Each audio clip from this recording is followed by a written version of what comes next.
Jai Shri Krishna to all. Happy Dussehra. Welcome to Awaken the Divine Power of Ram Within. I'm Satya Kalra, your host for the program.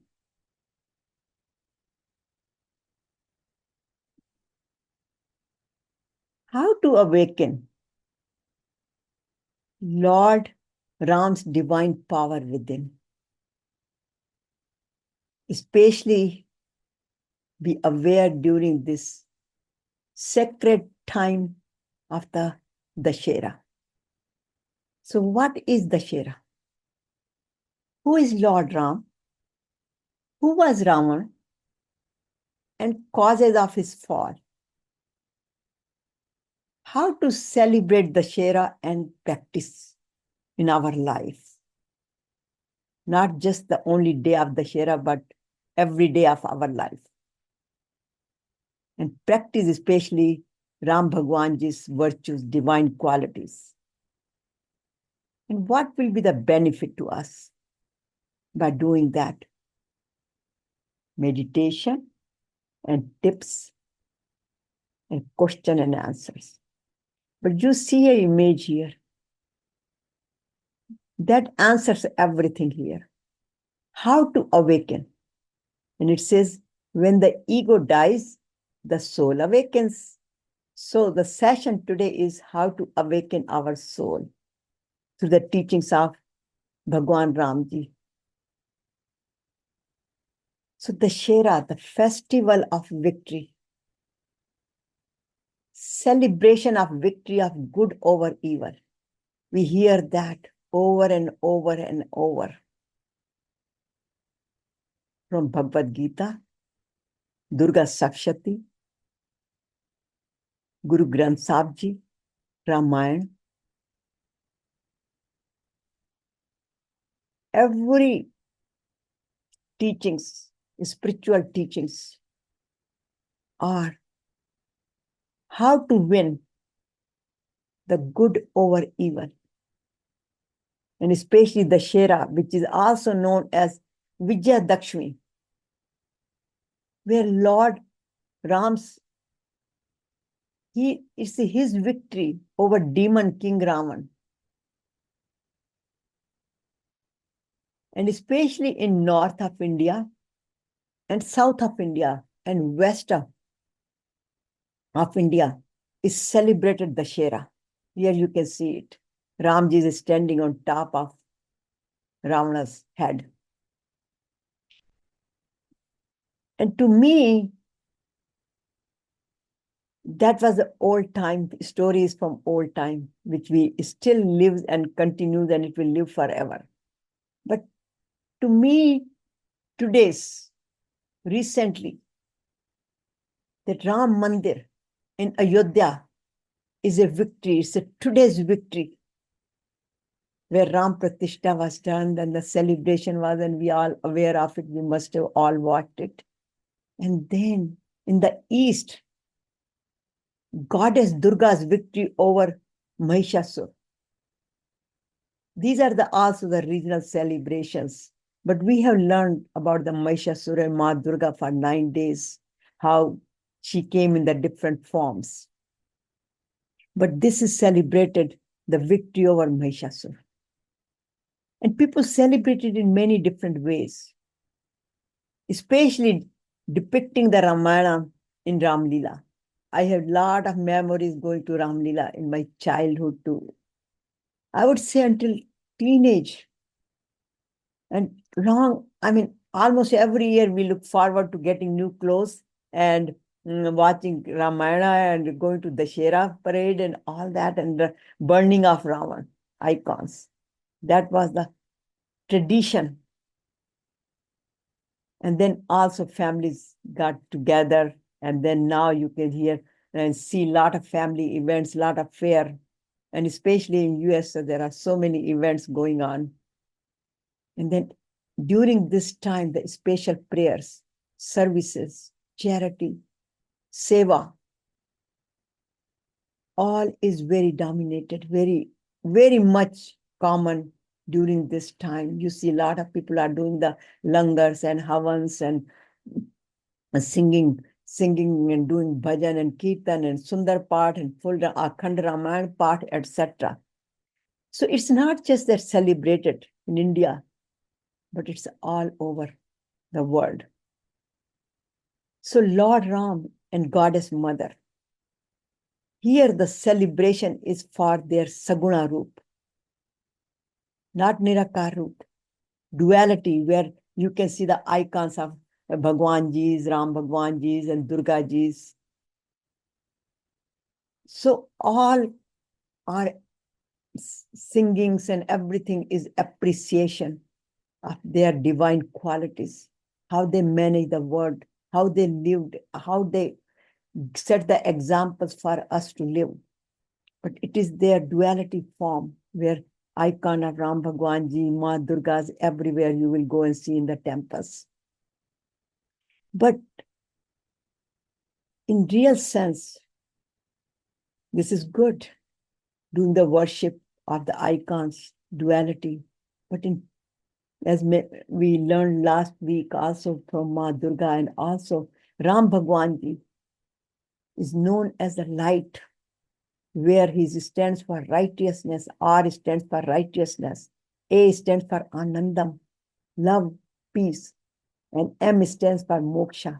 So Ram, which is the path to moksha. It's a pure consciousness, the energy.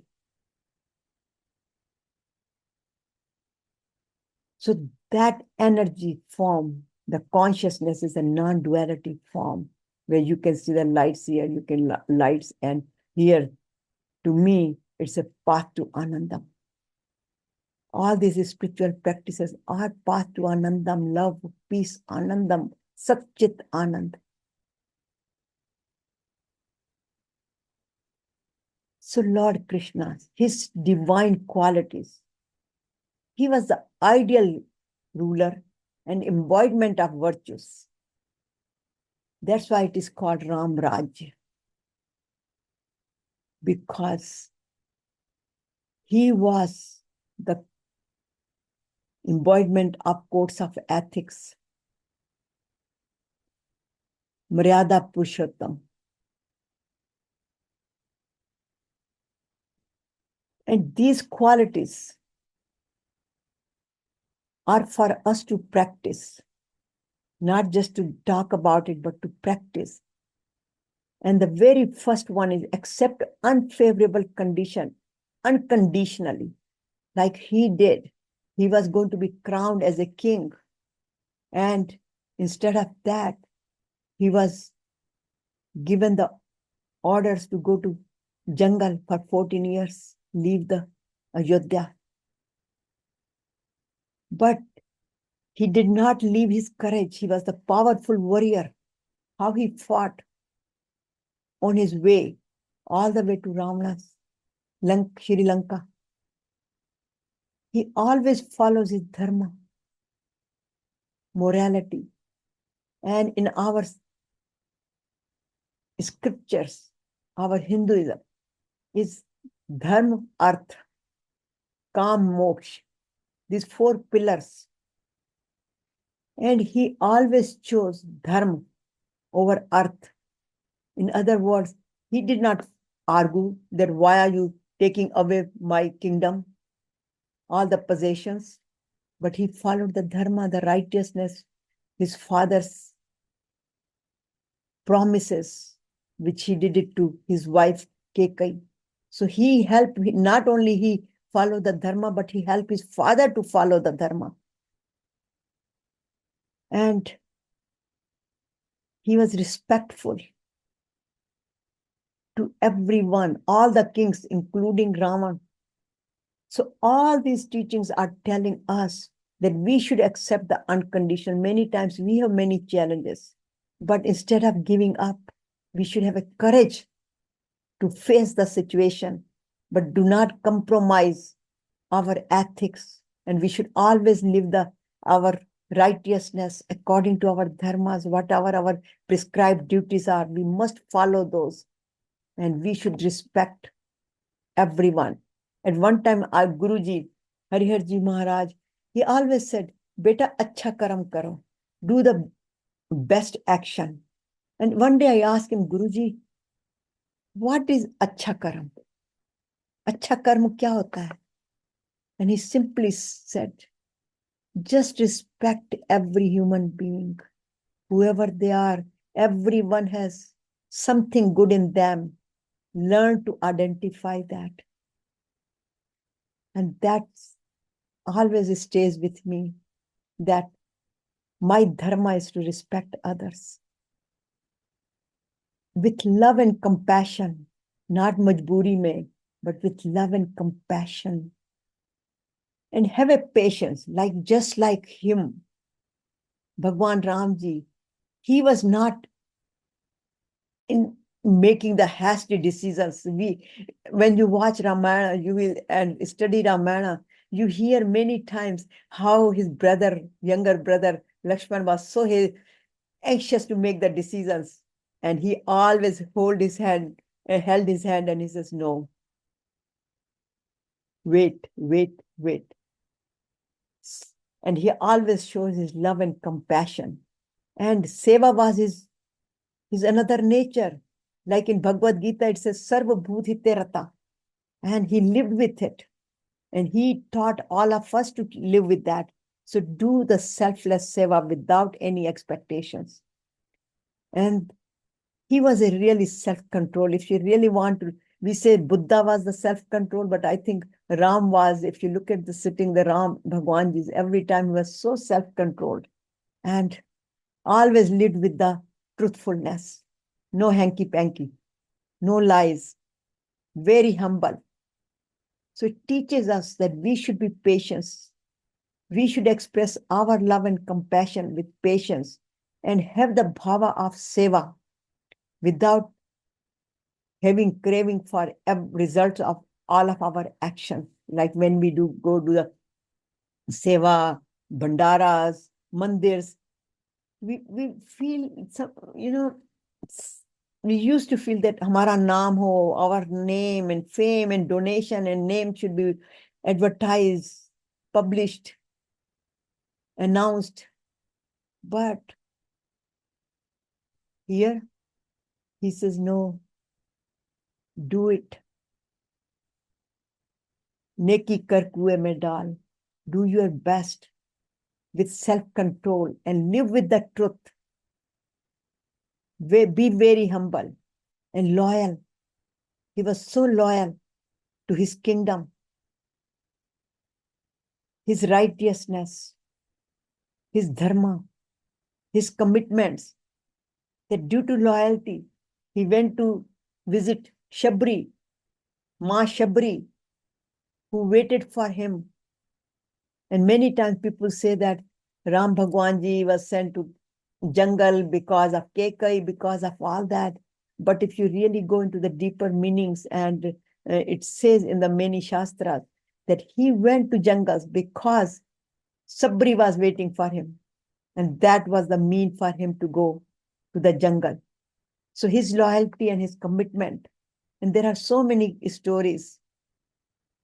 So he was always calm. He was a master of his mind and emotions. And that's where we should learn that calmness. And that he was full of radiance. His aura was shining, emitting the light throughout all the jungles, wherever he went. And then to the universe. And that teaches us that we should do our Om mantra, our mantras, Ram mantra, Ram Naam, whatever, and do the good actions and follow all these qualities, and develop that kind of aura. And he was the ideal king. He cared for the kingdom and every person's opinion. In fact, it is known as that he used to go in the evenings, like Raja Janak, in the evenings, roam around and see who is saying what. And that's where he learned that how people were talking about him. and his kingdom and his style. He was the best son. As we all know, he followed the guidance of his father, the Dussehra, and left the kingdom. He was the best brother. Bharat, his brother Bharat, went to bring him back and offered him the kingdom, but he did not accept it. He let him run the kingdom. So he was the master of the master. And it teaches us that we should be good son, daughter. We should be good parents, siblings, and we should be master of our own mind rather than being controlled by dunya kya kahegi, what will other people say. We should also live with our righteousness. And he was the protector. And he was very thankful. And that's what he teaches us, that we should follow all of his qualities. Here you can see all of his 16 qualities. So may we all awaken the 16 virtues that are hidden inside us. May we all be inspired by Lord Shri Rama. May we all awaken the potential of inner Rama within us, that light, that vision as he had. That should be our prayers for Dussehra. But then the question comes, who was Ravana? And many of you know that he was the son of a rishi. His father was a rishi. And his mother belonged to the Rakshas family. So he had a combination of divinity and demonic. And that's where you see that he was the Shivji's Mahabhakta. He was the one who conquered Kailash Parvat. He, with his bhakti, he had all the Devi Devtas. Here you can see it, standing by him and all sitting under his crown and under his Singhasan here, under his seat, right here. Agni Devta, Varun Devta, all these Panch Devtas, Indra, you name it, all were his slaves, even Shani Devta, Mangal Devta, you all know Nakshatra were under his umbrella. He had won that much power with his bhakti, with his tapasya. He had a brother like Vibhishan. But the problem was his lust, his desires even for the woman. He was a very womanizer. And his lust for a married woman, Sita Mata, ultimately led him to his end. But we can say all these qualities in him, or I would say all the vices in him, but in certain parts, even if you go to Bali, certain places, Ravana is still worshipped. And they use this phrase, दुनिया में इस नाम का दूसरा कोई व्यक्ति नहीं है. No one is like Ravan. Ram की बहुत मिल जाएंगे. There are many Rams. You will hear Rams, but you will never hear the name of Ravan. Nobody had named their child onto Ravan. But they say, लेकिन रावण नहीं. रावण तो सिर्फ रावण ही है. And then they said, Jai Dada Ravan. This is very popular in Bali area. In many other places, they worship Raman for his good qualities. But for us to learn about him. He was the symbol of ego. All his head, 10 head, that's why it's called Dussehra. Dussehra means 10 siron ko kaatna. And these are these 10 heads we are talking about, which were the causes of Ravana's fall. So these are his calm, krodh, lobh, moh, ankar, which we talk about, jealousy, hatred, resentments, where it says that his kama, lust, one head is representation of his desires, anger, delusions, ignorance, even though he was a Shiv Bhakt, but due to all these issues, he was living in a darkness. His greed, that's where he conquered the whole Swarg and all the Devi Devtas, everything around him. And his ego, his pride, arrogancy. And I put it here because he's the embodiment of ego, arrogancy, attachment, jealousy, hatred, and stubborn. He was very stubborn. His wife Mandodari tried to convince him, let Sita Mata go, and many other things, but he would not listen. He was so stubborn. And even his brother Vibhishana told him, let go of all these misbehaviors, especially Mother Sita Mata, but he would not. And of course, he was known for cheating, which is, of course, this is how he got all the swarg and everything. He had a power, but at the same time, he was not appreciated. All these qualities, these were the reason for his fall. And in Bhagavad Gita, it says, oh Arjuna, when Rajas predominates, because he was king, his Rajas, his passion, the following arises: greed, overexertion, undertaking of action with selfish motives,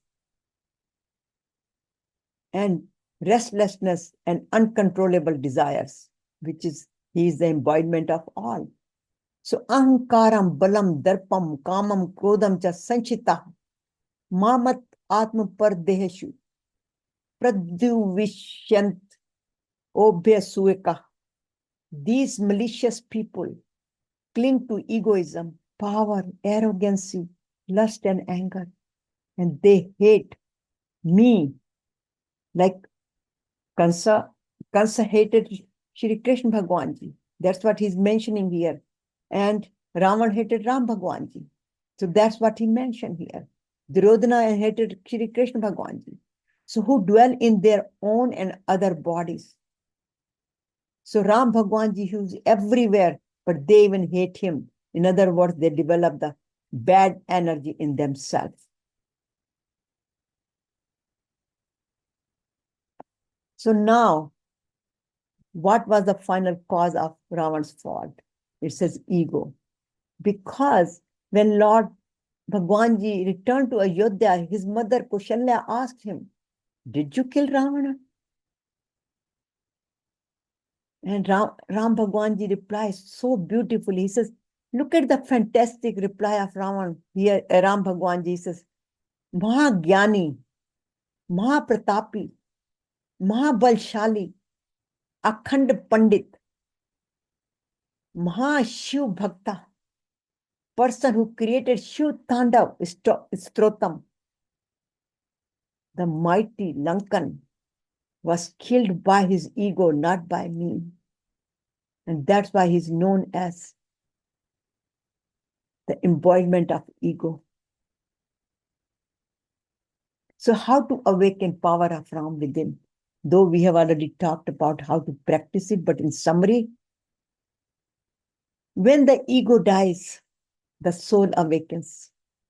So we have to work on our ego. And here Bhagwan Ji in Gita says, Ahankaram, balam, darpam, kamam, krodam, parigraham vimuchita, nirmama shanto, Brahmbhuaya kalpate. When we let our ego, false pride,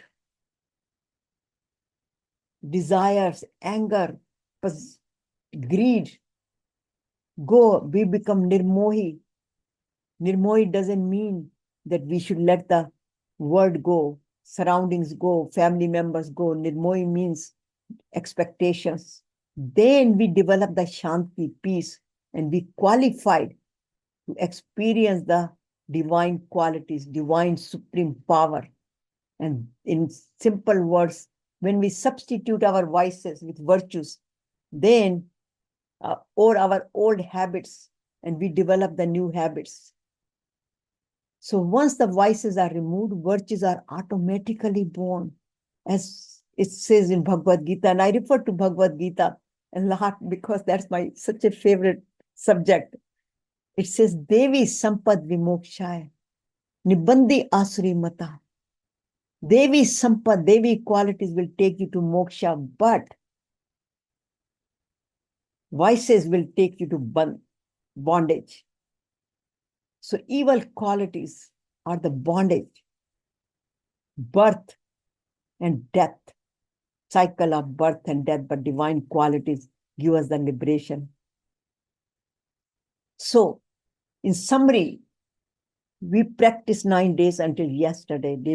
Just for 9 days, live in mass consciousness. That's what we learned, and how to transform ourselves, how to purify. So I'm just going to repeat this again. The 9 days of self-discipline and self-control, living in self-awareness, which we talked about, thinking good, speaking good, eating good, hearing good, doing good, with love and compassion, with selfless service and forgiveness, forgiving ourselves and others. Do not complain and criticize. Give more and expect less. Pray, meditation, and let go. Relax. Smile and enjoy. Be thankful, gratitude, attitude of gratitude. Then divinities awaken, like Ram Nomi. Yesterday was Ram Nomi. It's a Dussehra now. And then Dussehra, removal of ego, and 9 verses. So purity takes us to divinity, and then union with supreme power. So this is a path. Here you can see where Ravana is here, and Ram Bhagwan is right there with practicing. So time to practice. Just a simple. The reason I put the calendar here is that it's a reminder for us every day what we need to do, how to live our life, because spirituality, experiencing, awakening the divine power within us is a daily practice. It's a lifestyle. It's not just that Sunday to Sunday we come here or we practice as whenever we like. No, it's an everyday lifestyle. And this is how I call it, do the Pran Pratishta. Pran Pratishta is not just in the Mandir and Ayodhya temple, Ram Bhagwan is Pran Pratishta. Put that energy within us and continuously, just once we do the Pran Pratishta in temples or where we're supposed to do the puja every day, offer the food, water, etc. and prayers. But when we do the Pran Pratishta within us, this is what we're supposed to follow this calendar. 30 days. Live every morning. We should set the trend of day by with mantras, with reading Bhagavad Gita, Guru Granth Sahib, Ramayana, whatever you like. But at least, if nothing more, read just a one message, one verse. And then during the day, we have to 60-minute program to follow, if not 30 minutes, whatever it fits in our schedule. But do some yoga, exercises, pranayam, enhance the pranic energy within us with breath and mantras and meditation and prayers. And then during the day, whatever message we read, we should take contemplate and practice that. And I put it here, that ego, let the ego go, develop the easiness, because ego gives us such a tightness, such a frustration, such a problems in our life, anger. Somebody does something to us, and if it is not according to our expectation, then we get upset, we get angry, and we do not feel that Anandam. We feel so upset, stressful. So we should let this ego drop, go ego. Like I put it here, take your foot and let it drop. And then go, let go, let go, let go. So what hurts me? What part of my ego hurts me? When somebody tells me something wrong, when somebody criticize me, somebody I feel discontent, somebody I feel jealousy, too many expectations, too much greed, whatever those qualities of Ravanas are, they are within us. Ravana is not outside, it is within us. We have the Ravana within us and we have Ram within us. We have to minimize the Ravanas, the vices, and enhance the virtues. And that's where it says we have to do the living awareness and self-purification, and then develop the divine qualities and live in the presence of Bhagwan, divine Shakti, Ma, Bhagwan Ram, Krishna Bhagwan, whatever resonates with us. But Ram Bhagwan, like Ram, Ram, Ram, I remember that first thing, my mother, they used to meet with each other. They say, Ram, Ram, Ram, Ram, Ram, Ram. Even if you go now in many places, they just say, Ayodhya, you go to Ram, Ram, Ram, Ram, Ram, Ram, Ram, Ram. So everywhere, transformation, awaken Ram within and without. In other words, andar bhi, bahar bhi. And once we do that, then we feel healthy, happy, and peaceful.